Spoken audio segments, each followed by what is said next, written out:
History के हम लोग देखेंगे। आप लोग को विश्व इतिहास नहीं पढ़ना है। मेंस में जो लड़के हिस्ट्री ऑप्शनल चुने हैं उनको इंडियन और वर्ल्ड दोनों पढ़ना है।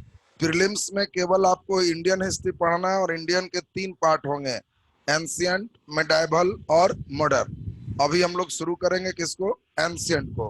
तो नीचे ए हेडिंग दे दीजिए, एंशियंट इंडिया, प्राचीन भारत। न बीपीएससी में और न दरोगा में, जो भी है सब भारत का इतिहास। प्रीलिम्स के लिए दोनों में एक ही सिलेबस। प्राचीन भारत नीचे लिखिए सिलेबस।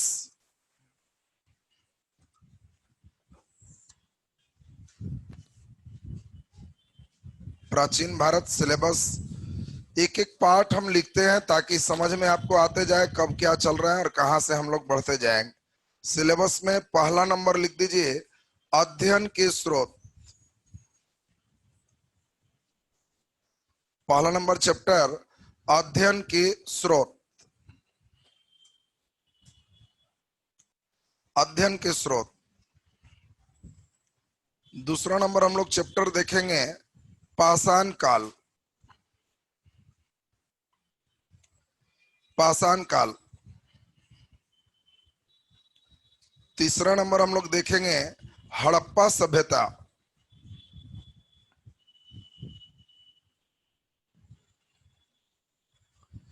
हड़प्पा सभ्यता। चौथा नंबर हम लोग देखेंगे, ऋग्वैदिक। ऋग्वैदिक। पांचवा नंबर हम लोग देखेंगे, उत्तर वैदिक। छठा देखेंगे, महाजनपद पीरियड।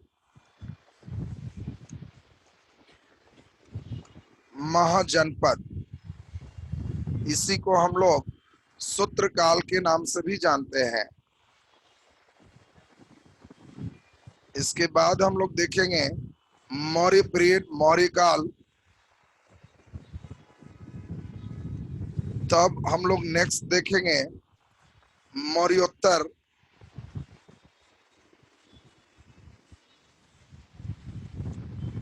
इसके बाद हम लोग देखेंगे गुप्त, गुप्त काल। और लास्ट देखेंगे गुप्तोत्तर काल।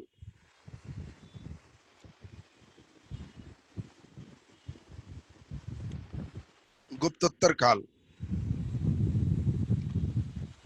पहले लिखिए, मन में भी लिखना है सब एकदम फटाफट। 90% क्लास में याद होना चाहिए, तब होगा कि रिजल्ट आएगा। केवल लिख लिख करके ऐसे ही कॉपी मोटा करोगे कुछ नहीं होगा। इतिहास बताए थे आपको कि खूब मन लगाना है इसमें। जो लोग बीपीएससी भरे हो उनको केवल इतिहास से 30 से 35 क्वेश्चन रहेंगे। जो लोग दारोगा भरे हो, दारोगा परीक्षा में भी केवल इतिहास से 20 क्वेश्चन के आसपास प्रोबेबिलिटी है, 15 के 20 में भागेगा। अब 100 क्वेश्चन में 15 से 20 क्वेश्चन, समझ ही सकते हो कितना महत्व रखता है। और इसीलिए इतिहास के बिना रिजल्ट, इतिहास और करंट के बिना रिजल्ट नहीं होता है। ये दो सब्जेक्ट सबसे महत्वपूर्ण है और इसमें हम लोग 0 लेवल से पूरे पढ़े। तो हम लोग देखें सिलेबस में एंशियंट पढ़ लेंगे जब 10 पार्ट, तब आपको खुलेगा मिडाइवल, मध्यकालीन। मध्यकालीन फिर खोलते ही फिर ऐसे ही लिखा जाए, फिर उस सब खत्म होगा तब आधुनिक भारत। उसमें भी क्रम बांट देंगे और तब उतना हम लोग को अध्ययन करना है। बहुत ज्यादा दबाव भी नहीं है, केवल थोड़ा सा हम लोग पढ़ने के मॉड्यूल को थोड़ा सा चेंज करेंगे, एकदम आधुनिक तकनीक से पढ़ेंगे, लोड कम मिलेगा। पहले चैप्टर सभी को याद चाहिए, हम किसी को बुलवाएं तो एकदम आवाज दे दे। इतिहास प्राचीन में अध्ययन के स्रोत पहले पढ़ेंगे, जब अध्ययन हो जाएगा तो पत्थर वगैरह आ जाएगा, पाषाण काल, और तब हड़प्पा।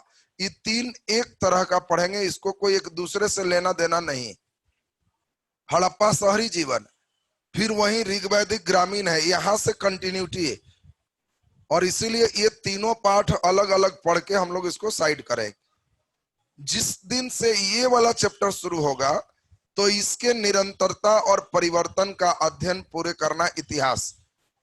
कौन ऐसी चीज है जो यहां से लेके पूरे यहां तक निरंतर है, कंटिन्यू है, और क्या चेंज कर गया? ये चीज ही आपको मेन सोचना है इतिहास में, और कुछ नहीं करना है। यानी इतिहास कहते किसको है? केवल सामाजिक, आर्थिक, धार्मिक, राजनीतिक जीवन के निरंतरता और परिवर्तन का अध्ययन ही इतिहास। और ये निरंतरता का मतलब है कि हड़प्पा काल बैलगाड़ी था, खिलौना मिलेगा। बोलिए 2019 में बैलगाड़ी है कि नहीं? तो बैलगाड़ी की निरंतरता कायम है। हड़प्पा में क्या रेलगाड़ी भी होगा? तो रेलगाड़ी परिवर्तन में आएगा। क्या था जो देखो, इतिहास कोई चीज कितनो बढ़िया खोज हो जाए, कोई गायब नहीं होता, इतिहास कहता है। सोचो ना, अभी हम लोग हवाई जहाज का खोज कर लिए तो कहां बैलगाड़ी गायब होगी? अभी भी कहीं ना कहीं रोड पर, हाँ कम जाएंगे लेकिन नजर आ जाएंगे, कहीं ना कहीं तुमको दिख जाएंगे, तो कहोगे भाई हड़प्पा काल से इसकी निरंतरता कायम है। तो पहला हम लोग 3 पार्ट फिर से सुनेंगे, अध्ययन के स्रोत, पाषाण काल और हड़प्पा। ये तीनों तो ध्यान हो गया। अब इसको केवल सुन लीजिए, फटाफट 10 पहुंच जाएंगे। ऋग वैदिक उत्तर वैदिक महाजनपद, ऋग वैदिक उत्तर वैदिक महाजनपद। महाजनपद का दूसरा नाम बोलिए? सूत्र मीन्स, सूत्र मतलब फार्मूला। ये कोई फिजिक्स चल रहा है? सूत्र मतलब धर्म, ये धर्म का काल है। सूत्र मीन्स यहाँ धर्म है, बौद्ध धर्म, जैन धर्म, ये चलेगा। सूत्र माने तो फार्मूला मार दिया सब। सूत्र मीन्स यहाँ बौद्ध धर्म, जैन धर्म का फेज है, और विभिन्न धर्मों का उदय इसी काल में होगा। तो अब हम लोग जरा देखें, ऋग वैदिक उत्तर वैदिक महाजनपद, ऋग वैदिक उत्तर वैदिक महाजनपद। मौर्य, मौर्योत्तर, गुप्त, गुप्तोत्तर, खत्म है। मौर्य, मौर्योत्तर, गुप्त, गुप्तोत्तर। इनमें क्या है जी? मौर्य तो मौर्योत्तर, गुप्त तो गुप्तोत्तर। पहले ही बताओ 10 पाठ एकदम ठीक है कि नहीं? चैप्टर नहीं रहेगा तो आगे क्या चलेगा? इससे बढ़िया सब छठा में पढ़ता है, 10वां के बच्चा के पूछता है तो चैप्टर बताता है, लेकिन कंपटीशन में पता नहीं क्या पढ़ता है, इतना मोटा कॉपी कर लेता है। अब पूछते हैं बोलो तो जी ऋग्वैदिक के बाद लिखा होगा फेयर कॉपी में, पता नहीं चैप्टर पता नहीं है, एंशियंट कैसे पढ़ रहा। तुमको एक बार पूरे लेसन एकदम ठीक चाहिए, हम सब मिटाएंगे अभी। लास्ट बार सुन लीजिए, इतिहास के अध्ययन के स्रोत, पाषाण काल और तब हड़प्पा। ये तीनों एक फेज में चले। इधर एक फेज में ऋग वैदिक उत्तर वैदिक महाजनपद, मौर्य, मौर्योत्तर, गुप्त, गुप्तोत्तर। इसको बताओ पूरा मिटा दें तो कुछ बच रहा है कि गायब हो गया? बच रहा है ना, देख लेते हैं। अभी देखिए पूरा गायब। और 10 पाठ एकदम मन में चलना चाहिए कि हाँ हमारा 10 चैप्टर एकदम टनाटन रहे। इंटरनल सोचिए क्या 10 पाठ ठीक ठाक है? अंदर में रिवीजन मार रहा है 10। पहला नंबर अध्ययन के स्रोत, पाषाण काल, हड़प्पा, ऋग वैदिक, उत्तर वैदिक, महाजनपद, मौर्य, मौर्योत्तर, गुप्त, गुप्तोत्तर। देखिए 10 पाठ आप लोग को ठीक हो रहा। बस तो हम क्या करेंगे जानते हैं? अभी तो 3 तो अलग अलग पढ़ाएंगे, उसके बाद 7 चैप्टर ऐसे ही खत्म हो जाएगा। कोई लेसन उसन शुरू हम नहीं करते हैं। वो सब तो समझो ट्रेडिशनल मेथड है, लिखो जी अब ऋग वैदिक अधर के एकदम पका दी। कोई लेसन उसन नहीं है, हम लोग निरंतरता और परिवर्तन देखेंगे 7 पाठ का एक बार। मतलब कोई एक चीज छुएंगे, हम छुएंगे मिट्टी के बर्तन, तो आपसे चलेगा कि ऋग्वैदिक काल में मिट्टी बर्तन कैसा था, उत्तर वैदिक में कैसा था, महाजनपद में कैसा था, फिर मौर्य में कैसा था, गुप्त में कैसा था, मौर्योत्तर में कैसा था। क्वेश्चन ऐसे ही आएगा, PGW किस काल के मृद भांड का पहचान। तो मिट्टी बर्तन एक बार में पूरे एंशिएंट पढ़ेंगे, पूरे कृषि चलेंगे तो एक बार पूरे का चलेंगे। माने पूरे 7 पार्ट हम चैप्टर क्यों याद करवा रहे? क्योंकि जिसको चैप्टर नहीं रहेगा तो घूमने ही नहीं आएगा। और वैसे जब हम केवल हेडिंग देंगे और कहेंगे कि चलो अब शुरू हो जाओ, तो तुम कहना कि जी समझ गए, पहले ऋग वैदिक बोलिए, फिर उत्तर वैदिक बोलिए, तब महाजनपद में बोलिए, उसके बाद मौर्य में बोलिए, मौर्योत्तर बोलिए, गुप्त बोलिए, गुप्तोत्तर बोलिए, एंशिएंट खत्म हो। ऐसा सब पहलू के निरंतरता और परिवर्तन देखना। बोलिए बातें समझ में आ रही है सबको ना? अब इससे फायदा क्या होगा? आपसे पूछा जाएगा किस काल में राजा की स्थिति सबसे अच्छी थी? तुम जानते हो स्वर्ण युग, पता नहीं क्या क्या रटे हैं साहब। किस काल में राजा की स्थिति सबसे अच्छी थी? ऋग वैदिक, मौर्य काल, मौर्योत्तर कि गुप्त काल? जल्दी बोलिए, किसमें होगा? अच्छा, गुप्त काल, मौर्य काल, मौर्योत्तर काल, सब आ रहा है। तो इन सभी प्रश्नों का जवाब जो है ये सोचने पर ही होगा जब एक बार पढ़ोगे। अंतिम में जब सब पाठ होगा तो ये केवल मारेंगे ग्राफ, बस ऐसे करेंगे और हो गया। यहाँ लिख देंगे ऋग्वैदिक, यहाँ करेंगे उत्तर वैदिक, तब आपको करेंगे महाजनपद, महाजनपद के बाद मौर्य, और तब मौर्योत्तर, तब गुप्त, और तब गुप्तोत्तर। बस इतने कहेंगे और कहेंगे बीच में पेट में राजा की स्थिति, और नीचे में केवल लिख देंगे प्राचीन भारत। एक के बार एंशियंट खत्म हो जा रहा, सब पूरे सोचना। ऐसे ही सबका चलना हो। हम लोग इतिहास में मैथ वाला फिजिक्स का सब ग्राफ बनाएंगे, और ग्राफ उराफ जब डालने लगेंगे तो फिजिक्स बोलने लगेगा। बात समझ ना? फिजिक्स फिजिक्स बोलने लगेगा किसमें? इतिहास में। ये सब ग्राफ फिजिक्स से का ना है, मैथ का ग्राफ है, और वो बोल रहे हैं किसमें? इतिहास। और तब ग्राफ उराफ मारोगे तो परमानेंट हो जाएगा।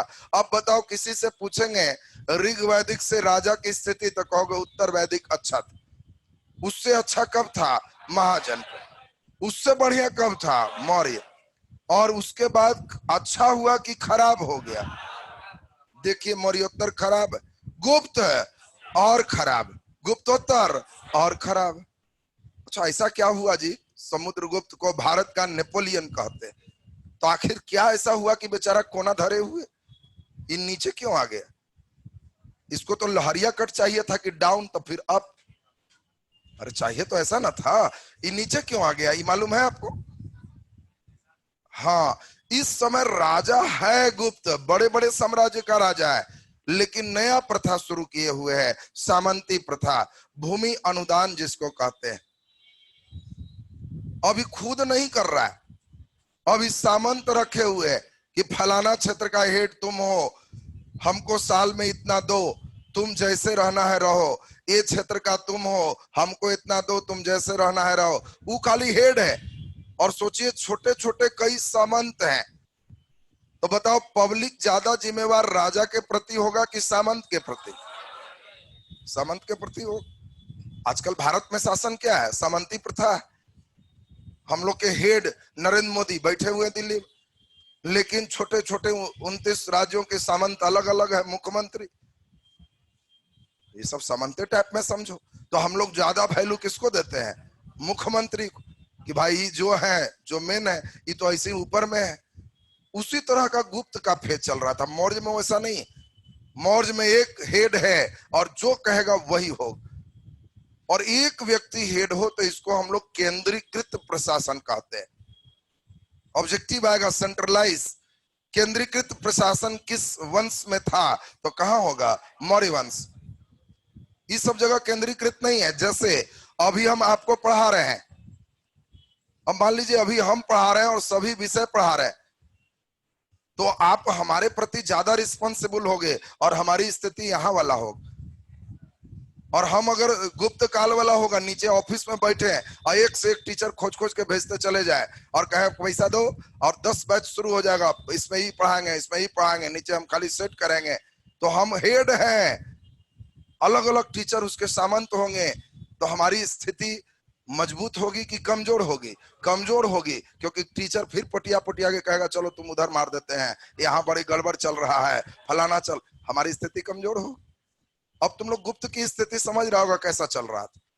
तो एक राजा है, समुद्रगुप्त भी है, एकदम नेपोलियन भी कह रहे हैं, लेकिन इसके समय किसका प्रचलन है? सामंत। और ये सामंत और ज्यादा बढ़ गए किस काल में? गुप्तोत्तर काल में, इसलिए और नीचे। बोले इसके लक्षण को तो समझ रहे हैं। तो धीरे धीरे देखिए, आपको एंशियंट का चैप्टर क्यों रटवाए थे, तो बात समझ में आ रही। क्योंकि हर जगह हम लोग को इसी के खेल करना है। ऋग वैदिक काल में कोई राजा बनना ही नहीं चाहता था, जबरदस्ती राजा बनाया जाता था। किसको? जो बूढ़ा बुजुर्ग है, कि आप ही हेड है। कारण राजा की ड्यूटी है रात भर पहरा देना, गाय की रखवाली करना। इनकम क्या है? तो ऐच्छिक है, कोई निश्चित नहीं है। किसी का इच्छा होगा तो दूध दही पहुंचा देगा। अब बताओ कोई गांव में ऐसा मुखिया बनेगा कि ड्यूटी रात भर पहरा मारो, और इनकम क्या, तो किसी के यहाँ कुछ बड़ी फुलौड़ी बनेगा तब पहुंचाएगा, नहीं तो चुपचाप ड्यूटी करो। इनकम का निश्चित स्रोत नहीं रहेगा तो बोलो कितना आदमी माला पहनेगा? कोई नहीं। जबरदस्ती बूढ़ा को पहना देगा कि बाबा आप न तक कौन देखेगा, आप ही मेन है, जबरदस्ती पकड़ाएगा। वो ऋग वैदिक। धीरे धीरे अस्थाई सेना का डेवलपमेंट कहां पे आएगा? महाजनपद। यहां से अस्थाई सेना है। ये दोनों को अस्थाई सेना होना नहीं है। लड़ाई होता होगा कि नहीं होता है? ऋग्वैदिक काल में भी 10 राज्य युद्ध हुआ है। ऋग्वेद में वर्णन है 10 राजाओं का युद्ध। लड़ाई होता था, नियमित सेना नहीं थी। अरे गांव में लड़ाई होता है, सेना कौन बहाल है? नहीं। जरूरत होने पर सेना तैयार हो जाता है। गांव में केवल दूसरा गांव वाला केवल ट्रांसफार्मर में टोका फंसाने आ जाए दूसरा गांव, तो देखोगे सेना कैसे तैयार हो जाता है। कैसे फंसा लेगा? वो कहेगा हम एकदम फंसाएंगे, तो इधर गांव वाला सब धीरे धीरे धीरे धीरे सेना के रूप में तैयारी युद्ध शुरू होगी। कहोगे वाह, बिना नियमित सेना। ऐसे ही लड़ाई ऋग्वैदिक काल में होती थी। तो अब तो बताओ, इधर का ऋग्वैदिक काल तो समझ रहे हो, उत्तर वैदिक भी वही। कोई सेना उना राजा के पास नहीं है, जरूरत होगा तब आ जाएगा। आप मॉनिटरिंग कीजिए, रात भर रखवाली कीजिए, लगता है कोई चोर चोर तो जरा हल्ला कीजिए, हम लोग आ जाएंगे, ड्यूटी आपकी है। अब बताओ, यहाँ महाजनपद पीरियड, पहली बार 16 महाजनपद, 16 बड़े बड़े राजा की चर्चा है। और यहां से नियमित सेना है, नियमित टैक्स है। अब बताओ, नियमित कर आने लगे, नियमित सेना मिलने लगे तो लोग बनना चाहेगा, उसके लिए लड़ाई होगी। और यहां से अब राजा की स्थिति मजबूत हो रहा है। और सबसे मजबूत कहां हुआ? मौर्य काल, इस सबसे मजबूत। उसके बाद एक नई चीज आई मौर्योत्तर काल में। जब राजा मजबूत होगा, एक बात हमेशा ध्यान रखना, राजा मजबूत होगा तो बड़े क्षेत्रों में उसका अधिकार होगा। जब राजा कमजोर होगा तो छोटे छोटे कई राजा बन जाएंगे। और मौर्योत्तर काल में यही होगा, छोटे छोटे कई राजा बन गए। तो बताओ, इसमें राजा की स्थिति अच्छी है कि खराब है? खराब। मौर्योत्तर काल में इसीलिए कई वंश आएंगे। यहाँ पे आपको ध्यान रखना है, कई वंश में शुंग वंश आएंगे, कण्व वंश आएंगे, दक्षिण में जाओगे तो सातवाहन आएंगे, कई यहाँ पर शुरू हैं। और यहाँ पर ही आक्रमण मेन शुरू है। भारत में पहला आक्रमण किस देश के द्वारा हुआ? दूसरे देश में बोलो जल्दी से, जल्दी बोलिए, चॉइस दे दे। ईरान, यूनान और मान लीजिए तुर्की, मिस्र। क्या होगा? तो ईरान सबसे पहले, और तब हम लोग देखेंगे यूनान, सिकंदर का तब आक्रमण। और तब सिकंदर आक्रमण के बाद, सिकंदर कब आया है? इसी पीरियड, ध्यान दीजिए, सिकंदर इसी समय, मौर्य बनने से थोड़ा सा पहले यहीं पर हम लोग देखेंगे नंद वंश स्थापित हो जाए। यहाँ सब वंश का नाम आप ध्यान रखोगे तो यहाँ से महाजनपद में बढ़ेगा कौन? हर्यक।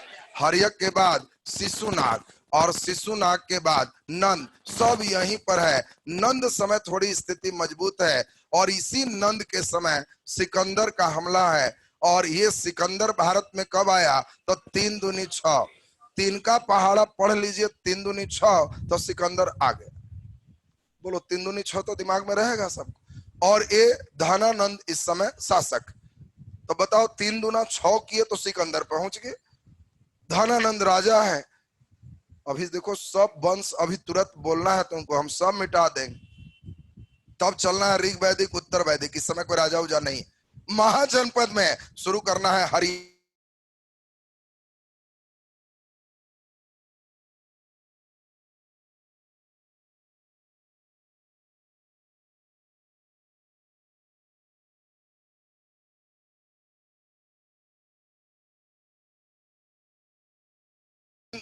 पूछा जाए तो सबसे इंपॉर्टेंट आपको ध्यान रखना है किस पर? कनिष्क पर। थोड़ी सी बात पर ध्यान रखना, जब हम नाम बोलेंगे कनिष्क, हर्षवर्धन, फेज तुमको दिमाग में आना चाहिए कि हम कहाँ चल रहे। ये जब तक नहीं दिमाग में रहेगा तो ऐसे ही फाहियान आएगा, हर्षवर्धन आएगा, तो कोई काम का नहीं आएगा। विदेशी यात्री भी जब पढ़ेंगे तो एक बार चलेंगे कहां से कौन आ रहा है, और तब उसके बाद लगेगा कि हाँ ये दिमाग में एकदम बैठते जा। तो अब जरा ध्यान दीजिए, इसके बाद तब आएंगे गुप्त। और गुप्त सबसे पहले देखो भूमि अनुदान, जो आपको समंत टाइप की बात की, सबसे पहला ये सब बोहनी करने वाला सातवाहन। पूछेगा भारत में सबसे पहले भूमि अनुदान कौन दिया? सातवाहन। अनुदान माने ये लो तुम्हारा दान, बदले में यहाँ ड्यूटी करो। शुरू में ब्राह्मणों को ही मेन दिया था, धीरे धीरे धीरे धीरे कई व्यक्तियों को मिलने लगा, ड्यूटी लेना शुरू कर दी। और इसीलिए आपसे पूछे जाएंगे कि गुप्त किसके सामंत थे? अरे सातवाहन के बाद शक है, फिर उसके बाद कुषाण है, तो गुप्त किसके सामंत है? कुषाण। बात ध्यान दो, गुप्त किसके सामंत है? कुषाण के सामंत। कुषाण के यहाँ ही ड्यूटी इनकी है, और उन्हीं के ड्यूटी में धीरे धीरे जब राजा कमजोर पड़ गए, अब बताओ हमारी ड्यूटी है ऑफिस में और हम यहाँ कई टीचर रखेंगे तो ये तब तक चलेगा जब तक ऑफिस में हम मजबूत, नीचे कमजोर आदमी बैठ जाएंगे तो यहाँ की स्थिति खत्म हो जाए, कोई नया राजा बन जाए। वही चीज है, ये श्रीगुप्त धीरे धीरे महाराज की उपाधि लेने लगा। चंद्रगुप्त प्रथम पहला है जो महाराजा धीराज की उपाधि लिया कि अब हम हेड है। महाराजा धीराज का मतलब टैक्स देना बंद कर दी, अब खुद राजा है। और यही चंद्रगुप्त प्रथम 319 ईस्वी में पढ़ोगे, गुप्त वंश को भी प्रारंभ किया, गुप्त संवत, और वास्तविक संस्थापक इसका बन गए। और तब गुप्त तक के फेज बहुत बढ़िया चल रहा। इसके बाद और खराब हुआ कब? गुप्तोत्तर। और गुप्तोत्तर में एक ही मेन आपको पढ़ना है, वर्धन वंश। और वर्धन वंश में सबसे मेन कौन होंगे? हर्षवर्धन। तो जब देखो हम बात करेंगे हर्षवर्धन का तो तुम्हारे दिमाग में आना चाहिए कि वो गुप्तोत्तर की बात चल रही। जब हम बात करेंगे कनिष्क का तो दिमाग में आना चाहिए मौर्योत्तर की बात चल रही। नाम में किसी में गुप्त लगा हुआ है तो गुप्त काल की बात चल रही। तो अब पहले अभी हमें चाहिए कि पूरा का पूरा सिस्टम। तब सेकेंड फेज में हम क्या करते हैं, सब राजा का नाम लिख देते हैं, सब क ख ग घ है। अब हरियक में से सुनाग में सीधे सीधे कौन शुरू कौन अंतिम, ये सब क ख ग घ है। ये सब एक दिन के क्लास में ही सब निकल जाना चाहिए। और घर पे बैठ के एक दिन बस बैठ के एकांत में पगुरा लेना है। ऋग वैदिक काल तो कोई भयंकर राजा नहीं, उत्तर वैदिक काल फिर वैसी है। महाजनपद तकाना 16 महाजनपद, मगध मजबूत। मगध में भी सबसे अस्थाई सेना रखने वाला पहली बार हरियक, हरियक वंश। अब हरियक में बिंबिसार से लेके अजात शत्रु उदयन सब आएंगे तो एक साथ क्रम में आएंगे। शुरू दिन अनपच होता है, पहले आज वंश ठीक कर लो, अगला दिन सब राजा ठीक कर लेंगे। और मजे की बात क्या है, मुश्किल से 40 राजा आते हैं, बस 40 राजा ठीक करके एक बार लड़के बोल दे और अपने से 3 बार लिख दे, प्राचीन भारत में राज करे। यही सबसे तो मेन सब डरता है। पूछते हैं समुद्रगुप्त के पिता का नाम, क्रम ही नहीं लिखा है कभी, तो पिता वो तो उसके फेयर कॉपी में, पिता का नाम बेचारा के फेयर कॉपी में रखता है। एक बार हम सब से बोलवाते हैं, समझ लो हम सब लास्ट तक एक बार लिखेंगे शुरू से अंतिम, ये बेसिक हुआ। और तब उतना सही है बोलने आ रहा है तो एंशिएंट का आनंद कुछ और आएगा। तब एंशिएंट का मजा फिर देखो, एंशिएंट तुम 10 से 12 क्लास बाद एंशिएंट में बनाओगे, अपने आप को सबसे कंफर्ट पाओगे कि सबसे अच्छा मेरा प्राचीन भारत हो गया, जिससे सबसे ज्यादा डरते थे। प्राचीन से कई लड़का बहुत डरता है कि जी एंशिएंट पढ़ने का हमको मन ही नहीं करता, और इस सबसे ज्यादा मन करे। तो पहले अभी देख लें कौन हमको पूरे सिस्टम सुना पाएगा। जरा एक बार सुन लीजिए, ऋग वैदिक, उत्तर वैदिक और महाजनपद में शुरू करना है क्या, तो बहुत आसान है याद करना। हसीन सफर है किसका, तो मोर का, तो ध्यान रखना है हसीन मोर, बस इतने ध्यान रखना, हसीन मोर। मोर खूबसूरत है, हसीन है। हरियक वंश, शिशुनाग वंश, नंद वंश, अमौर्य वंश। हम लोग चढ़ गए छत पर, अब तो खाली ससरना, अब क्या है, चढ़ने तो आ गया। बोलो सबसे पहले जल्दी बोलो हरियक। अरे हसीन मोर नहीं याद रहेगा, बोलिए हरियक, शिशुनाग, नंद, अमौर्य। ऊपर चढ़ गए, अब जल्दी बोलो, नीचे से चले। ऋग वैदिक, उत्तर वैदिक, महाजनपद, और महाजनपद में हर्यक, शिशुनाग, नंद और मौर्य। बस यहां तक पहुंचे हुए हैं। रेलवे वगैरह बहुत खुश होता है। तो नंद वंश के बाद कौन वंश स्थापित हुआ? तो कहेगा हसीन मौर्य। रेलवे उलवे में बेचारा कितना टूंग टांग कर दिया बहुत। तुम लोग को अब यहां से पूरा ठीक ठाक करना। तो पहले ही बताइए, छत पर तो चढ़ने आ गया, चलिए उतरते हैं। तो अब यहाँ के बाद हम लोग देख रहे हैं शुंग, कण्व। पूछा जाएगा मौर्य वंश के बाद कौन वंश बना? शुंग वंश। मौर्य के बाद शुंग वंश। आपको ध्यान रखना है इसमें, जिसको कंफ्यूजन रहता है वो सुन लो। अगर हम कहें हसीन, खूबसूरत की बात हो, तुमको खूबसूरत पक्षी कौन कौन लगता है? तो एक तो सबको मोर तो निश्चित लगेगा। अच्छा, कोई और पक्षी जो तुमको अच्छा खूबसूरत लगता है तो उसका नाम सुग्गा है। सुग्गा, तोता जिसको कहते हैं, हम सुग्गा बोल रहे हैं ताकि सुंग। और फिर दूसरा कौन है? कण्व। इसमें ध्यान रखना है, पहला कौन होगा? सुंग, और तब कण्व। तो इसमें ध्यान दीजिए, सुंग और कण्व में ध्यान रखना है। इसमें कहीं कहीं पूछे जाएंगे कि बताओ मौर्य के बाद कौन आया, तो कहना मौर्य के बाद सुग्गा सर बोले थे तो सुंग आएगा, और सुंग के बाद कण्व। उसी समय नीचे दक्षिण में कौन चल रहा है? सातवाहन। सातवाहन देखो, अभी हम सिक्का पढ़ाएंगे तो हमको आएगा कि सातवाहनों ने कांच का सिक्का चलाया, सातवाहनों ने प्रोटीन का सिक्का चलाया।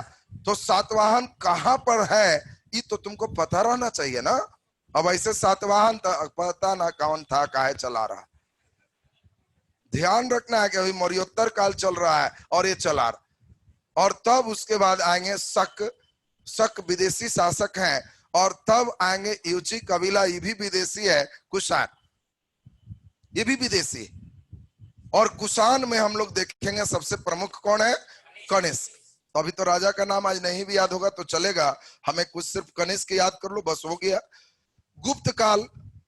अब गुप्त काल के बाद अभी राजा हम छोड़ दे रहे हैं, चूंकि फिर इसमें श्रीगुप्त, घटोत्कच, चंद्रगुप्त प्रथम से लेके सब पूरे अंतिम तक पहुंचा देंगे। कहे तो कि बस 40 को, अभी लग रहा होगा भारी ना। हम 2 बार लिख के पढ़ते हैं, सब मिटा देते हैं, तो सब लड़का कहता है कि अपने से लिख लेंगे। और जहां 2-3 बार लिखवाए तब लगता है कि अब इन लोग का प्राचीन भारत ठीक हो जाए। तो अब जरा ध्यान दीजिए, गुप्त के बाद जल्दी बोलो गुप्तोत्तर। तो पूरी दुनिया खत्म हो रहा है। गुप्तोत्तर में मेन वर्धन वंश, और राजा कौन हो गए? हर्षवर्धन। अब एक बार केवल सुन लो, बढ़िया से सुन लीजिए, और तब मिटा के किसी से हम सुन लेंगे। केवल सुनाएंगे नहीं, सुनेंगे भी। तो पहले सब लोग एक बार बढ़िया से सुन लीजिए। ऋग वैदिक सब बड़ा कोडिंग में लिखा हुआ है, चित्रात्मक लिपि, जो देख के पढ़ सकते हो, तुम लोग समझ जाओगे। ऋग वैदिक, उत्तर वैदिक, महाजनपद में हर्यक वंश, शिशुनाग वंश, आनंद वंश। याद हो गया? तब इसके बाद मौर्य वंश। याद हो गया? मौर्योत्तर में शुंग वंश, कण्व वंश, सातवाहन, शक, कुषाण, और कुषाण का हेड फिर अच्छा शासक कनिष्क। तब आएंगे गुप्त काल, और तब गुप्तोत्तर में वर्धन वंश, और इसमें कई आएंगे, मौखरी और सब चीज आएंगे, लेकिन अभी मेन वर्धन वंश। और इसका मेन कौन हो गया? हर्षवर्धन। ये पढ़ सकता है क्या? पढ़ देंगे? अच्छा चलो तुम ही पढ़ दो, सुन लो बढ़िया से। ऋग वैदिक, उत्तर वैदिक, महाजनपद में, हाँ हाँ, हसीन मोर, हसीन मोर, हर्यक, शिशुनाग, नंद वंश, मौर्य वंश। मौर्योत्तर में बोलो शुंग वंश, कर्ण वंश, बोलो सातवाहन, शक, कुषाण, और उसके बाद गुप्त, गुप्तोत्तर। गुप्तोत्तर में मेन राजा वर्धन वंश का हर्ष। भाई तो देखो पार लगा दिया जी। अब बताओ, घर में बैठ के जहां एक बार ऐसे पार लगाने लगोगे ना, तो लगने लगेगा कि तो पूरा एंसेंटे मेरा ठीक हो जाए। और कोई उपाय नहीं है, चैप्टर वाइज पढ़ोगे और ग्रंथ बनाओगे ना। ऋग वैदिक आया 15 दिन चला, बड़ी लिखा है 18 पन्ना। उत्तर वैदिक, फिर इतनापन। तो जब तक मौर्य आएगा तब तक ऋग्वैदिक साफ हो जाएगा। समझ रहा ना? फिर कोई कहीं दिमाग में आउटलाइन रहता ही नहीं है बच्चों। तो इसीलिए तुमको हम एक ही विधि का प्रयोग किए हैं, एक के बार सब खोल देते हैं। सब खुलने से आसान हो जाता है, चूंकि लड़का समझ रहा है कि इतना ही 10 चैप्टर है तो इसी में न रह जाएगा। ऋग वैदिक उत्तर वैदिक में बुढ़ा के जबरदस्ती बनाना, तो उसे बुढ़ा के काहे ला रटेंगे, उसे आराम करो। यहां से मेन शुरू हो जाएगा, जहां से अस्थाई सेना, और तब उनकी कहानियां शुरू होगी, फिर आपका सही। तो अभी आज के क्लास में हमको इसका बहुत महत्व नहीं है, हम केवल चाह रहे हैं कि सब चैप्टर एकदम ठीक हो जाए पहले। तो सबका एकदम ठीक हो गया? जल्दी से हमें नाम बोलो। हर्षवर्धन किस समय आएगा? मौर्योत्तर की गुप्तोत्तर की गुप्त? जल्दी बोलिए, गुप्तोत्तर। और हर्षवर्धन गुप्तोत्तर काल में होगा। तो हर्षवर्धन के समय आपको ध्यान रखना है, एक चीनी यात्री आएगा, वेन सॉन्ग। वेन सॉन्ग, चीनी यात्री का नाम क्या है? When song. तो ये यहाँ पे आएगा। ये वाला देखो अभी चल रहा था, ये कौन है? गुप्त। और चंद्रगुप्त द्वितीय के समय, जब चंद्रगुप्त द्वितीय होंगे तो इसके समय चीनी यात्री हाही यान आएगा। और ये वाला बताओ अभी कौन सा है? मौर्य। मौर्य के समय चंद्रगुप्त मौर्य के समय, चंद्रगुप्त मौर्य के समय मेगास्थनीज आएगा। देखो कई लड़का के विदेशी यात्री भी बहुत भूल आता है, कारण अलग अलग चैप्टर में पढ़ता है, एक बार सब विदेशी लोग से भेंट करते हैं। तो दूगो तो चंद्रगुप्त चंद्रगुप्त। अगर मौर्य काल वाला चंद्रगुप्त है तो मेगास्थनीज, और चंद्रगुप्त द्वितीय है तो फाहियान, फाहियान। और बताओ जब हर्षवर्धन है तो वेनसॉन्ग है। बीपीएससी दरोगा क्या करेगा जानते हो? काल क्रमानुसार सजाए, ऐसे देगा, काल क्रमानुसार सजाए।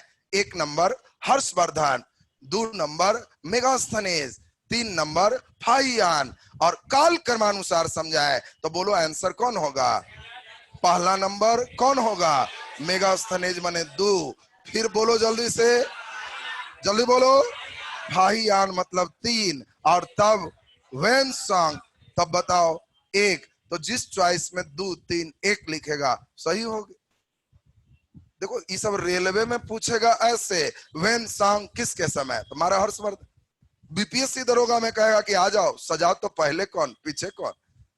अब लड़का जो चैप्टर नहीं धरे हुए है कैसे सजा देगा?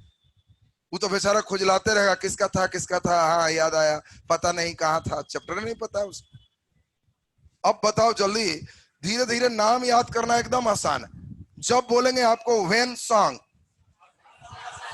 तो आपको कहना है वेन माने जब, और सॉन्ग माने गाना। जब हम गाना गाएंगे तो कहना कि वाह, तब मेरा हर्ष खुशी बढ़ जाएगा। नाम है वेन सॉन्ग, तो तुम कहना कि वो जब गाना गाएंगे तब मत कहिए हमारा हर्ष बढ़ जाएगा। तो ये तो परमानेंट हो गया तुमको।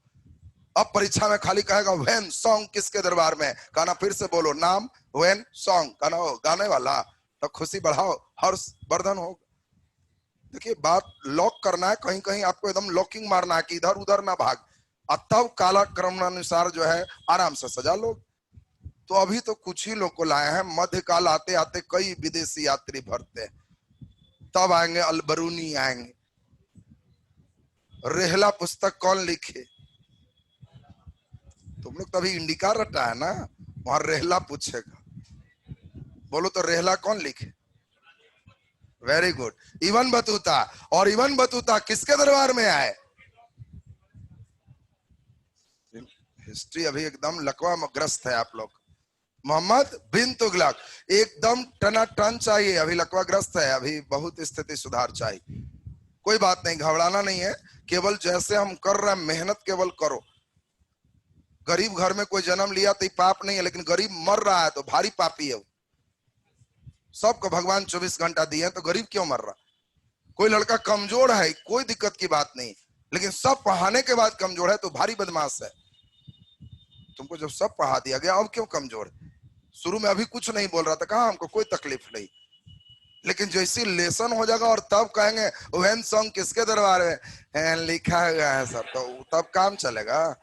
एकदम बोले मने आंसर बोलो कि हाँ यहाँ ये आंसर, यहाँ सजाने बोले। हम एक बार छह छह सात सात विदेशी यात्री लिखेंगे और सबको कहेंगे सजाओ ऊपर से नीचे कब कहाँ है, अपने से सोचने आना चाहिए।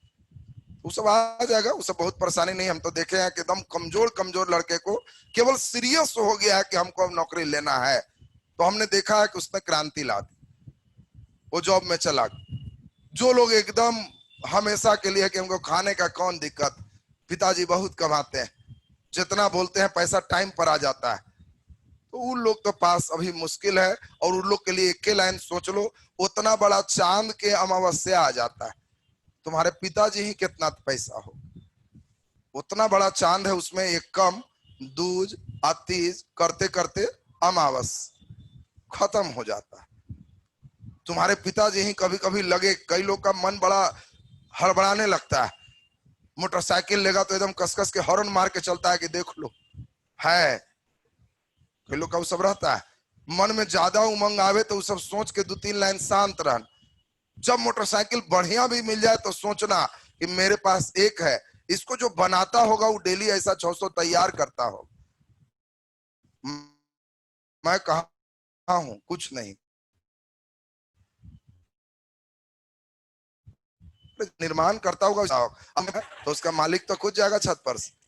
मन को शांत रखो, जितना शांत रखोगे उतना ही डेवलप करोगे।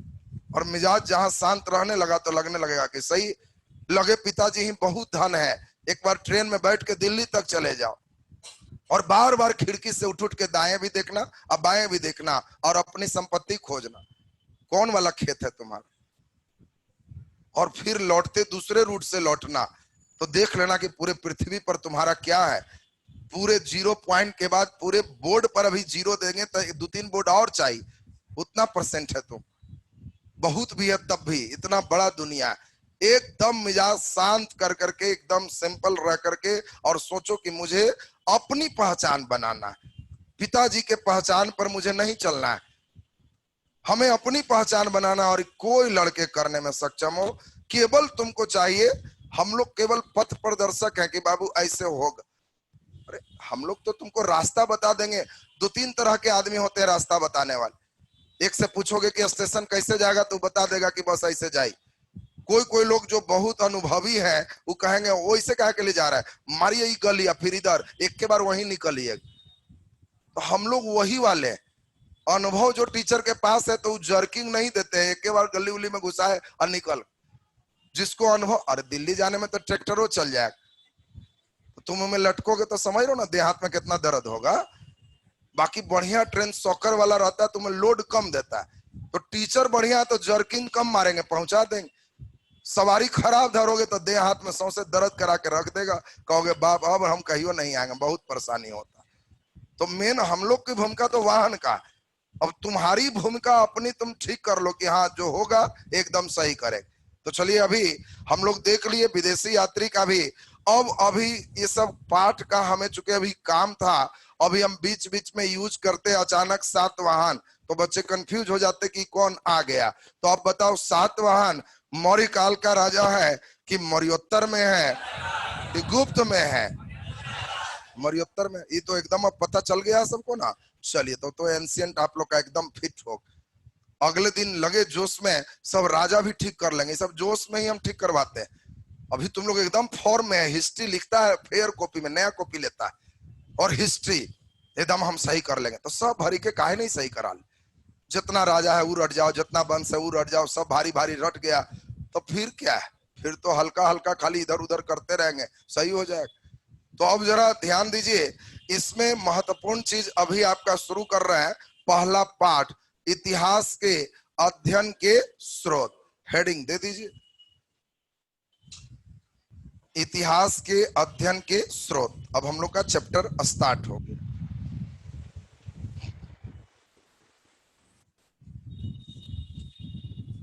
इतिहास के अध्ययन के स्रोत। चलिए एक दो बेसिक बातें इस चैप्टर में करते हुए हम लोग चैप्टर को बढ़ा रहे हैं। सुने पहले ठीक से, आपको बताए थे कि इतिहास कैसे पढ़ना चाहिए। इसके लिए मुख्य रूप से 1800 ईस्वी में हमारे विश्व भर में काम होना शुरू हो गया। उसके पहले कोई उस तरह का दृष्टिकोण नहीं था। और उसी में आपको समझाए थे 1820 की बात, और एक देश का नाम लिए थे। नाम क्या था? डेनमार्क। और इसकी राजधानी कहाँ थी? कोपेनहेगन। और कोपेनहेगन में आपको समझाए थे जो भी वहां के संग्रहालय थे, म्यूजियम थे, वहां जो भी चीज, जो अवशेष प्राप्त हुए थे पुराने, वो सभी को सुरक्षित यहाँ रखा गया था। अब बताओ, अवशेष रखने के बाद हुआ कि इतिहास पढ़ना कैसे चाहिए? तो एक बहुत बड़े इतिहासविद थे, और उनका नाम भी बीपीएससी वगैरह में पूछ सकता है, दरोगा में नहीं पूछेगा। उस व्यक्ति का नाम आपका है क्रिश्चियन और थॉमसन, इनको कहते हैं क्रिश्चियन थॉमसन। जे थॉमसन नहीं है इलेक्ट्रॉन वाले, क्रिश्चियन थॉमसन। और क्रिश्चियन थॉमसन ये इतिहासकार है। इन्होंने कहा कि हम जो सामान देख रहे हैं, इसके आधार पर मुझे यही लग रहा है कि इतिहास 3 काल से गुजरा है। और इन्होंने हिस्ट्री को त्रियुग में विभाजित कर दिया। आपको क्वेश्चन परीक्षा में बीपीएससी में आ सकता है, दरोगा में इतने हाई रेंज के क्वेश्चन नहीं आते। बीपीएससी में आएंगे कि इतिहास को त्रियुग में व्याख्या करने वाले निम्नलिखित में कौन थे? तो वहां पे आंसर कौन होगा? Christian Thomson. कभी कभी थॉमसन भी रह सकता। तो जे थॉमसन से दिमाग में सेट रखना है इसको। अब आपको दिमाग में सेट कर लेना है, कहां का अवशेष देख के बताए? डेनमार्क के कोपेनहेगन के संग्रहालय को देख के बताए कि 3 युग आया। पहला जो युग था वो पत्थर का था, पाषाण का था। दूसरा जो युग आया वो तांबा था, कांसा था। और तीसरा जो युग आया वो लोहा है। और इसी लोहा से हम लोग अभी तक यूज कर रहे हैं। बात समझिए, हम लोग का जो यूज का मतलब, जिससे हम अपनी उपयोगिता कर रहे। अब कई लोग सोच रहा होगा कि सोना वाला, चांदी वाला, ये सब गहना जेवर कहाँ? वो कोई हम लोग के विलासता की चीज थी। ये 3 सामान जो आपको बता रहे हैं, ये उपयोगिता की चीज है, जिस पर मानव जीवित था। मतलब पाषाण काल में पत्थर पर ही मनुष्य जीवित था। उनके शिकार के लिए प्रमुख हथियार कौन थे? पत्थर। ऊंचाई पर पत्थर ले लेके खड़ा है, नीचे जानवर देखे तो छोड़ दिए, एक आगो कर लग गया तो बस उनका भोजन होगी। धीरे धीरे उस पत्थर का आकार छोटा किए, मारे कसकस, धीरे धीरे और ब्लेड नुमा किए, पजाए कि मार दें तो कहीं से लग जाए तो मरना पक्का हो जाए। और उसी पर हम लोग एक पाषाण काल दूसरा पार्ट पढ़ेंगे। पूरा पाषाण काल, मध्य पाषाण काल, नव पाषाण काल, 3 वेराइटी उसके हैं। यानी पत्थर उनके जीवन का आधार था। कब? पाषाण काल में। जब वो और डेवलप किए, तब उनके जीवन का आधार क्या हुआ? तांबा और कांसा। तांबा और कांसा उनके जीवन का आधार था। ये उनके मुख्य रूप से बर्तन थे। सारे सामान यहीं से यूज करते थे। इस समय अब खेती करना है, तांबा का ही यूज कर रहे हैं। बताओ, तांबा के काल में ज्यादा, ध्यान दीजिए, इस काल में ज्यादा यूज तांबा होगा कि पत्थर होगा? जल्दी बोलिए। ताम्र। इस समय ताम्र पाषाण काल है, ज्यादा उपयोग तांबा का कि पत्थर का? बोलो। तो पत्थर ही है। अरे तांबा थोड़े बहुत ज्यादा हो जाएगा। तांबा यूज होना शुरू हो। अब पत्थर के आगे तांबा लग रहा है। लाठी के आगे नीचे नोकीला तांबा लगा दिया जा रहा है। कि पहले डंटा था, अब थोड़ा नोक बना दिए, मारे तो एकदम कन्फर्म में चल जाए। अब जो तीर धनुष है, उसके आगे तांबा का नोक बना दिया जा रहा है। ये अब मारे तो ये तीर धनुष से एकदम पक्का धस जाए, क्योंकि आगे तांबा का नोक है उसमें। अब बताओ, इस सब का यूज समझ में आ रहा है कैसे?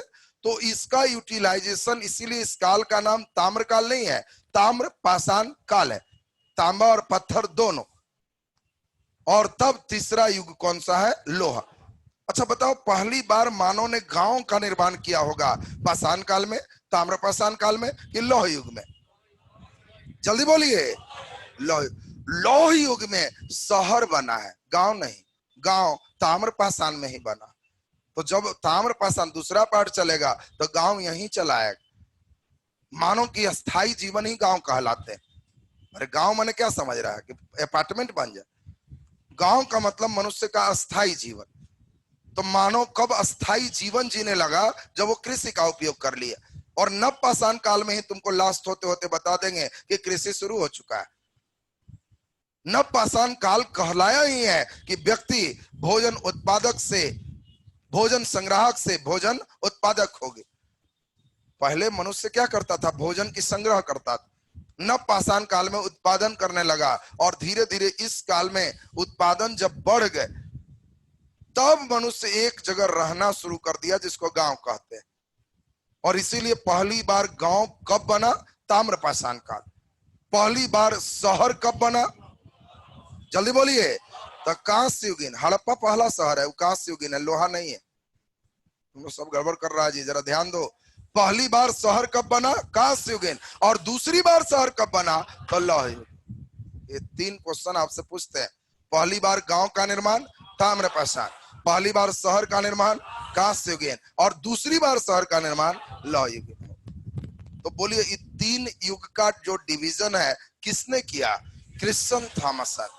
और ये अपनी ओर से व्याख्या किए कि कैसे इतिहास चल रहा है। दूसरी एक व्याख्या आपको समझाए थे, कुछ इतिहासकार इससे सहमत नहीं थे। उनका मानना था कि हम इतिहास का अध्ययन 3 वैरायटी से ही करेंगे, लेकिन हम उनके स्रोत को देखेंगे कि उनके अध्ययन के स्रोत के लिए किस समय लिखित विवरण है, किस समय लिखित विवरण नहीं। जिस समय इतिहास की रचना के लिए कोई लिखित विवरण नहीं है उसके लिए इसका नाम दिया गया प्रागैतिहासिक काल। इसी का नाम था प्रागैतिहासिक काल, का मतलब इस समय लिखित कोई विवरण नहीं। अब बताओ पाषाण काल किस में आएगा? प्रागैतिहासिक में आएगा। जिस समय मनुष्य शिकार कर रहा है उस समय कोई क्या लिखित विवरण छोड़ रहा है? नहीं, कुछ नहीं। और इसीलिए ये प्रागैतिहासिक काल कहलाएगा। जिस समय लिखित विवरण है कोई पढ़ नहीं पाए तो इसको आद्य ऐतिहासिक काल के नाम से जानते हैं। और जिस समय लिखित विवरण है और हम लोग पढ़ भी लिए हैं उसको हम लोग ऐतिहासिक काल कहते हैं। यानी अध्ययन स्रोत के दृष्टि से इतिहास को 3 कालखंड में बांटे, ऐतिहासिक, आद्य ऐतिहासिक, प्रागैतिहासिक। हम लोग अपने चैप्टर को ठीक करते हैं। ऋग्वैदिक, उत्तर वैदिक, महाजनपद, मौर्य, मौर्योत्तर, गुप्त, गुप्तोत्तर, ऊपर वाला। अरे चैप्टर 3 को जो चल रहा था, अध्ययन के स्रोत, पाषाण काल और हड़प्पा, याद है ना? तो चेक करते हैं। अध्ययन का स्रोत तो बोहनी हो चुका है, अब दूसरा नंबर की बारी है। पाषाण काल किसमें आएंगे? जल्दी बोलो। प्राग ऐतिहासिक। Very good. पाषाण काल में कोई लिखित विवरण नहीं। चलो पाषाण के बाद आगे बढ़ते हैं। हड़प्पा। हड़प्पा किसमें आएंगे? तो हड़प्पा में लिखित विवरण है, पढ़ नहीं पाए तो किसमें आएगा? आद्य इतिहास। Very good. ऋग्वैदिक। ऋग्वैदिक तो उस समय ऋग्वेद है। जल्दी बोलो। हाँ, तो ऋग्वेद, यजुर्वेद, अथर्ववेद मौखिक चल रहे थे, वो श्रुति ग्रंथ थे। बाद में उसको लिपिबद्ध किया गया है और इसीलिए लिखित उस समय नहीं रहने से वैदिक भी, ऋग वैदिक हो चाहे उत्तर वैदिक हो, दोनों को आद्य ऐतिहासिक ही कहते हैं। महाजनपद से फिर ऐतिहासिक काल शुरू हो जाता।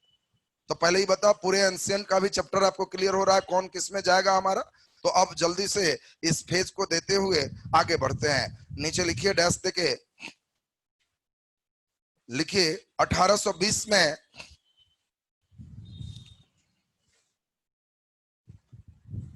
1820 में क्रिश्चियन थॉमसन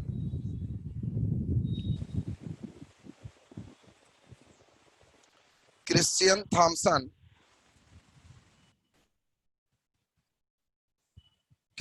थॉमसन ने डेनमार्क के कोपेनहेगन स्थित संग्रहालय, क्रिश्चियन थॉमसन ने डेनमार्क के कोपेनहेगन स्थित संग्रहालय, कोपेनहेगन स्थित संग्रहालय के वस्तुओं को देखते हुए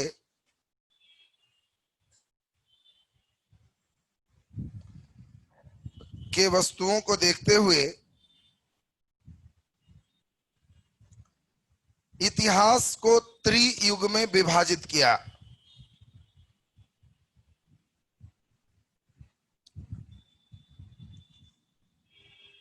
इतिहास को त्रियुग में विभाजित किया। पहला नंबर पाषाण युग,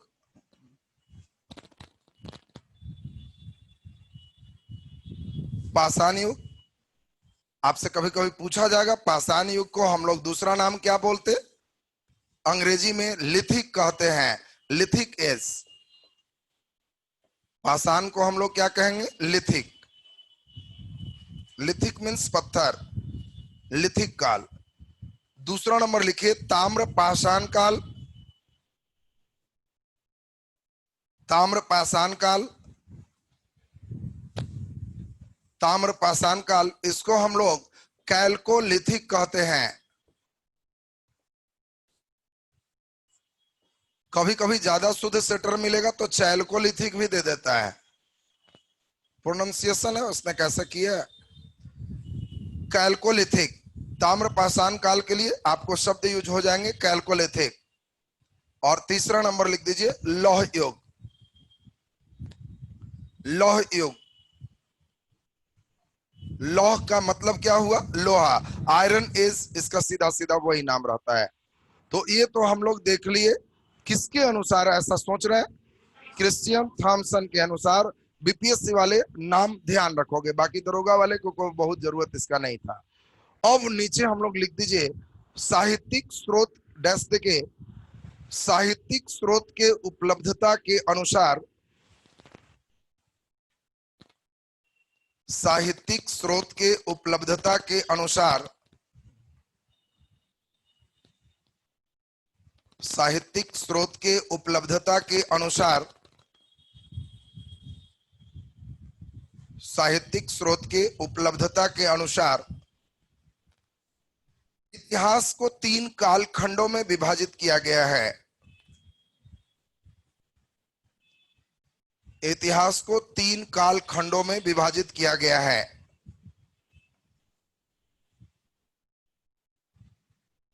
इतिहास को 3 कालखंडों में विभाजित किया गया है। पहला नंबर लिख दीजिए प्रागैतिहासिक, प्रागैतिहासिक काल। बोलिए प्रागैतिहासिक का मतलब क्या हुआ? कोई लिखित विवरण उपलब्ध नहीं है। डैश देके लिख दीजिए इस काल के लिए कोई लिखित विवरण उपलब्ध नहीं है। इस काल के लिए कोई लिखित विवरण उपलब्ध नहीं है। कोई लिखित विवरण उपलब्ध नहीं है।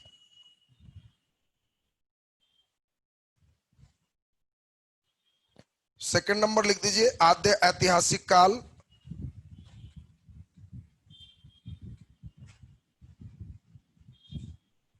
और जल्दी जल्दी बोल दीजिए आद्य ऐतिहासिक काल का मतलब लिखित है, पढ़ा नहीं जा सका। डैश देकर लिख दीजिए इस काल के लिए लिखित विवरण उपलब्ध है, लिखित विवरण उपलब्ध है लेकिन पढ़ा नहीं जा सका है, पढ़ा नहीं जा सका है। और तीसरा नंबर लिख दीजिए ऐतिहासिक काल।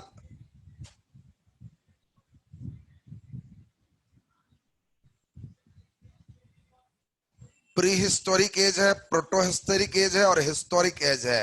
ऐतिहासिक काल, ऐतिहासिक का मतलब क्या हुआ? वेरी गुड, लिखित विवरण उपलब्ध है और पढ़ा जा सका है। लिखित विवरण उपलब्ध है और पढ़ा जा सका है, मतलब पर्याप्त लिखित विवरण है यहां, वो ऐतिहासिक है। अब नीचे हम लोग एक बात कर लें फटाफट, आपको सोच के दो बातें लिखनी है, एक हम लोग थॉमसन के अनुसार और एक ऐतिहासिक उपलब्धि स्रोत के अनुसार, दोनों बात आपको यहाँ पर लिखना है। तो सभी लोग अपने से दो बात लिख दो। ऋग वैदिक की बात, पहले पाषाण की ही बात करें तो बोलो, पाषाण काल में अगर हम लोग चलें, पाषाण काल के बाद तब हम लोग चलेंगे अगला नंबर, इसमें प्रथम गांव का निर्माण की बात चलेंगे। प्रथम गांव के निर्माण के बाद हम लोग चलेंगे किसमें, हड़प्पा सभ्यता में। और हड़प्पा सभ्यता में जब हम चलेंगे तो हड़प्पा में आपको समझाए थे कि यह क्या हुआ है, प्रथम नगरीकरण। आपको भारत का प्रथम नगरीकरण की जब भी बात बोलेगा तो किसको सोचोगे, हड़प्पा। हड़प्पा भारत का प्रथम नगर है, इसके पहले कोई शहर नहीं, तो ये पहला नगर है। फिर गांव की ओर उन्मुख हो जाएंगे, इसीलिए द्वितीय नगरीकरण की बात होगी। तो अगला लेसन बोलिए, फिर कौन था, ऋग वैदिक। अगला लेसन बोलिए उत्तर वैदिक। और अगला लेसन बोलिए, जल्दी जल्दी बोल दीजिए, महाजनपद। महाजनपद। और तब मौर्य से तो आप लोग समझ रहे हैं। अब हमें आपको बताना है आज का क्लास अभी सुनते हुए, क्या ये किस काल का है, पाषाण, और यह किसमें आएगा, प्रागैतिहासिक कि आद्यैतिहासिक कि ऐतिहासिक, प्रागैतिहासिक। यानी तो नाम से लिथिक एज समझ में आ रहा है और ये प्रागैतिहासिक हो जाएगा। क्या इसी प्रकार प्रथम गांव की बात करो तो जो बोलो, ये लिथिक होगा कि कैल्कोलिथिक होगा कि ब्रॉन्ज एज होगा, बोलो जल्दी। ब्रॉन्ज एज में आ गए। अरे अभी समझाए थे, पहली बार गांव का निर्माण हुआ पाषाण काल में कि ताम्र पाषाण काल में। तब ताम्र पाषाण को कैल्कोलिथिक न कहते हैं, तुम लोग गड़बड़ करने लगते हो जी। एकदम दिमाग खुला रखो। भारत में पहली बार गांव का निर्माण हुआ कैल्कोलिथिक, कैल्कोलिथिक ताम्र पाषाण काल। और ताम्र पाषाण काल किसमें आएगा, बोलो किसमें आएगा, तो फिर प्रागैतिहासिक ही। इस समय फिर तुम लोग इतना हाईफाई काहे हो जा रहा है, अभी वही है। इसके बाद हम लोग चले हड़प्पा सभ्यता, ये किसमें आएगा, तो ये ब्रॉन्ज एज में आएगा, कांस्य युगीन। हड़प्पा सभ्यता में बताए थे कांसे की नर्तकी, तो कांसा तक पहुंचा हुआ है, ये कांस्य युगीन एज है। और बोलो ये प्रथम नगरीकरण है, इन तीनों में कहा आएगा, जल्दी बोलिए, आद्य ऐतिहासिक। वेरी गुड, जल्दी बोल दीजिए, ऋग वैदिक। पहले एज बोलो, वो त्रियुग में कहा रखोगे, हमको चाहिए त्रियुग, थॉमसन वाला, ताम्र पाषाण, पाषाण, लौह। ऋग्वेद में लोहा का चर्चा है कि नहीं, बोलो। ऋग्वेद में धातु की चर्चा है कि नहीं है, धातु के लिए कौन शब्द आए हैं, अयस। ऋग्वेद में धातु के लिए अयस शब्द आए हैं। बोलो, ऋग्वैदिक काल के लोग, आपसे पूछा जाएगा, परिचित नहीं थे सोना से, चांदी से, तांबा से, लोहा से। ऋग्वैदिक काल लोहा नहीं है, चांदी भी नहीं। चांदी की पहली, देखो बीपीएससी में पूछेगा तो ये दोनों आंसर सही जाता है, ई चला जाता। चांदी की पहली बार चर्चा ऋग्वेद में नहीं है, अथर्ववेद में, और वो उत्तर वैदिक काल। तो चांदी, आपसे कभी कभी पूछेगा चांदी की पहली बार चर्चा, तो अथर्ववेद। बाकी सोना ऋग्वैदिक काल में है। धातु के लिए अयस शब्द का प्रयोग है। इस समय ब्रॉन्ज नहीं है, इस समय तांबा ही है, ताम्र पाषाणिक एज ही आ गया, और ये ग्रामीण जीवन है। इसीलिए द्वितीय नगरीकरण की बात है, क्योंकि प्रथम नगरीकरण के बाद गांव आ गया है ऋग्वैदिक, और एक ग्रामीण जीवन है, ताम्र पाषाणिक फेज ही है। पशुपालन का मेन समाज इसका है, बहुत ज्यादा कृषि पर इनकी निर्भरता ऋग्वैदिक एज में नहीं है।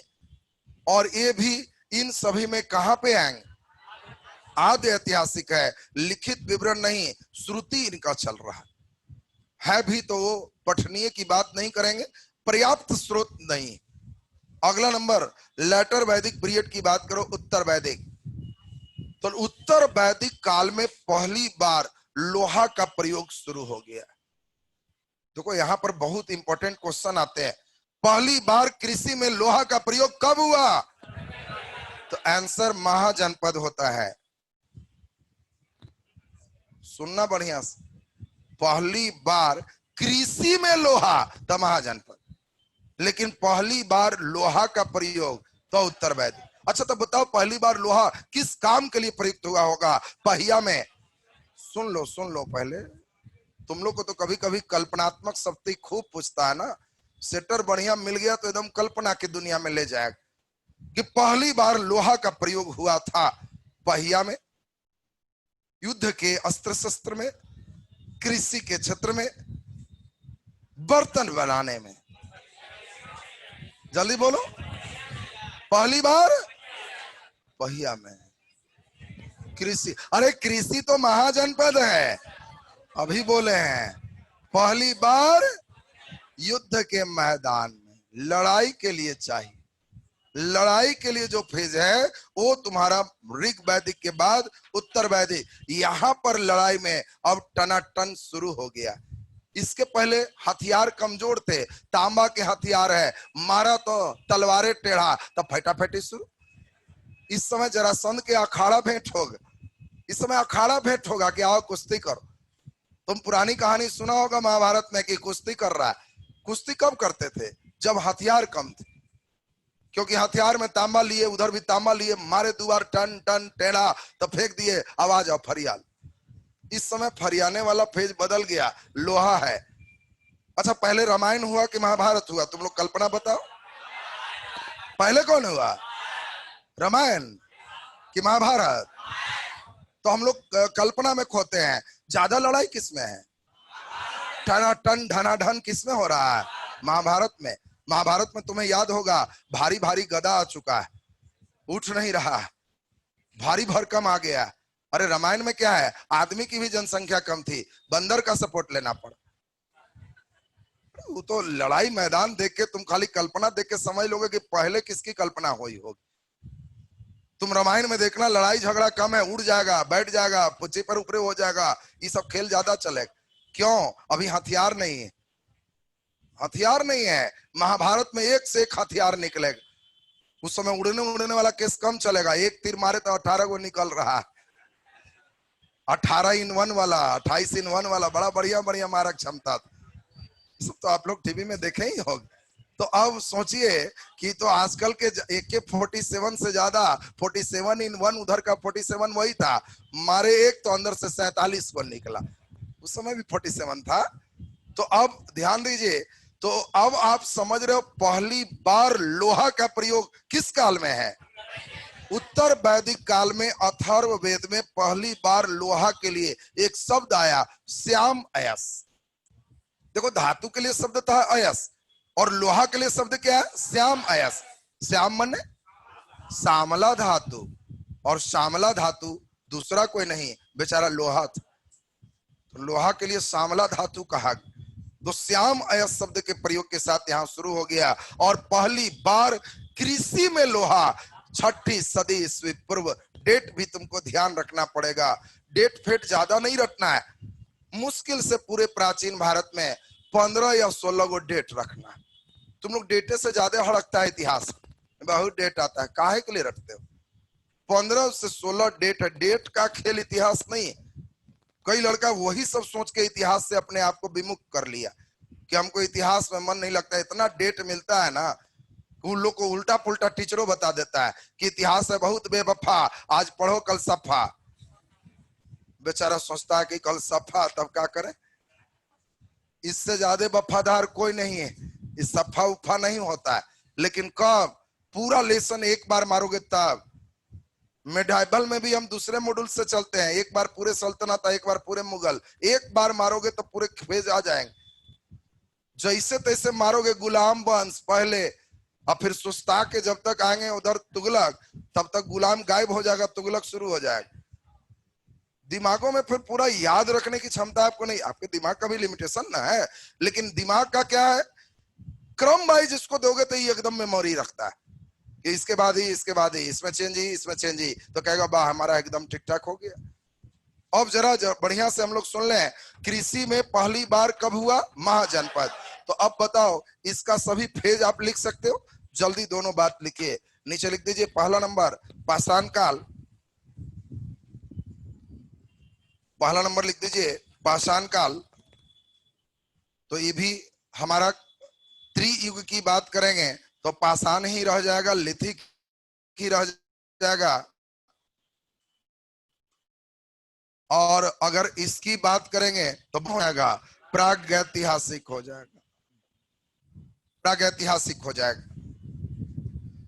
चलो इसी तरह से बताओ प्रथम गांव कब बना?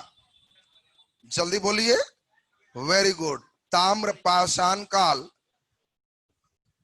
इसी को हम लोग क्या कहेंगे? Chalcolithic, chalcolithic. और जल्दी बता दीजिए ये कौन से फेज में रखेंगे आप? बोलो जल्दी। ये भी प्राग ऐतिहासिक होगा। इस समय गुफा वगैरह में लोग बनाने लगे हैं, लेकिन कोई वो अध्ययन के स्रोत के रूप में कोई प्रयोग नहीं है उसका। प्राग ऐतिहासिक काल। अगला नंबर लिख दीजिए, अस्तार लगा दीजिए। हड़प्पा का ब्रॉन्ज एज पूछता है, हड़प्पा तो ये हो गया आपका कांस्य युगीन। हड़प्पा कांस्य युगीन,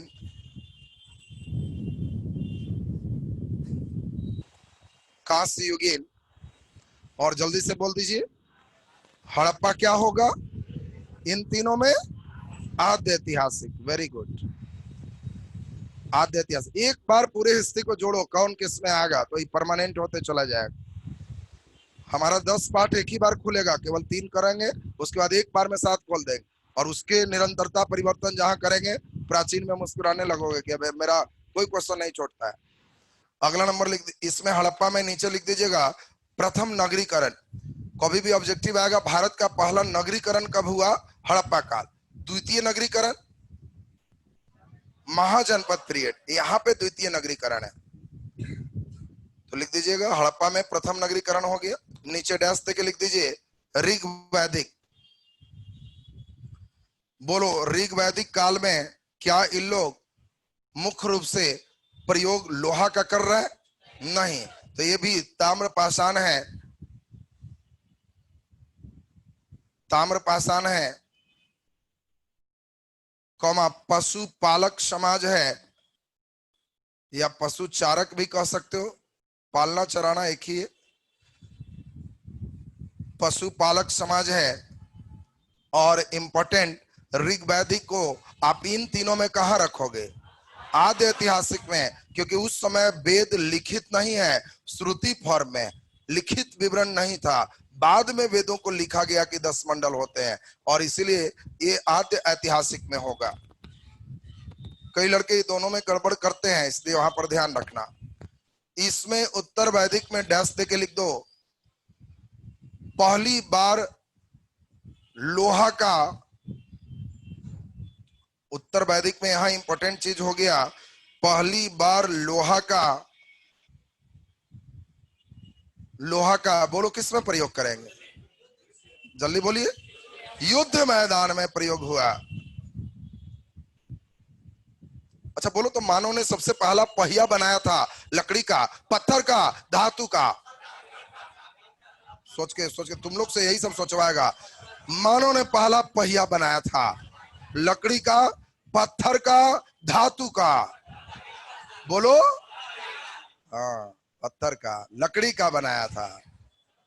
चलिए ध्यान दीजिए, नीचे लिखिए।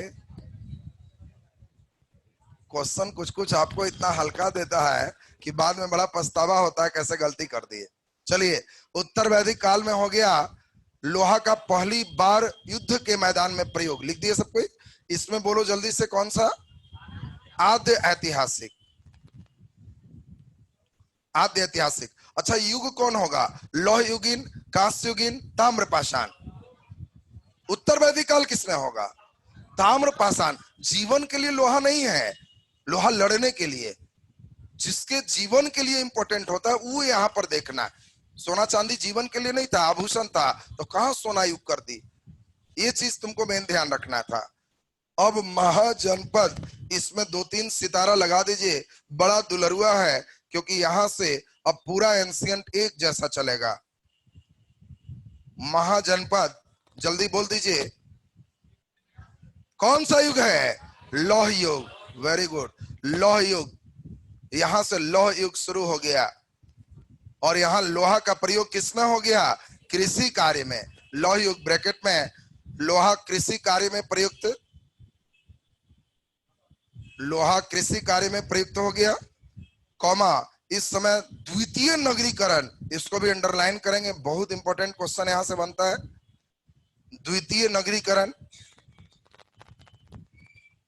द्वितीय नगरीकरण, और फिर कॉमा, बोलिए क्या होगा, जल्दी बोलिए, ऐतिहासिक। वेरी गुड, ये यहां से अब सब ऐतिहासिक हो जाएगा। देखिए, हमारा प्राचीन भारत मैंने अपने रिसर्च के अनुसार तुम्हारे लिए प्रस्तुत किया हूं। पूरा प्राचीन भारत जो पाएंगे वो दूसरे जगह कहीं ऐसा नहीं पढ़ने को मिलेगा। दूसरा किसी के यहाँ जाओगे, बहुत नाम है तो बेचारे पाठ शुरू करते हैं। मैं चूंकि इतिहास के दर्द को समझता हूं, मैं खुद साइंस का विद्यार्थी हूं, इतिहास वगैरह कोई मेरा विषय नहीं है। तुम जितने दुख से गुजर रहे हो, उससे ज्यादा दुख से हम अपने खुद ही गुजरे हैं इतिहास।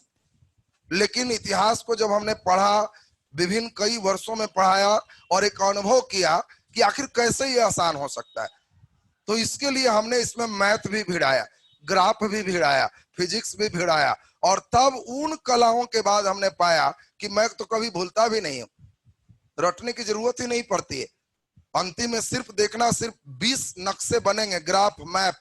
हम महिलाओं की दशा कुछ नहीं करेंगे, ऐसे ऐसे बॉक्स डब्बा बनाते चले जाएंगे, और बस एक ही बार में सब एंशिएंट खत्म हो जाएगा। ऋग वैदिक, उत्तर वैदिक, महाजनपद, फिर बोलो मौर्य, मौर्योत्तर, गुप्त, गुप्तोत्तर। आप पेट में लिख देंगे कौन कौन चीज प्रचलित था, कहाँ सती प्रथा आया, कहाँ पर्दा प्रथा आया, कहाँ वर्णन मिला, सब इसी में लिख देंगे।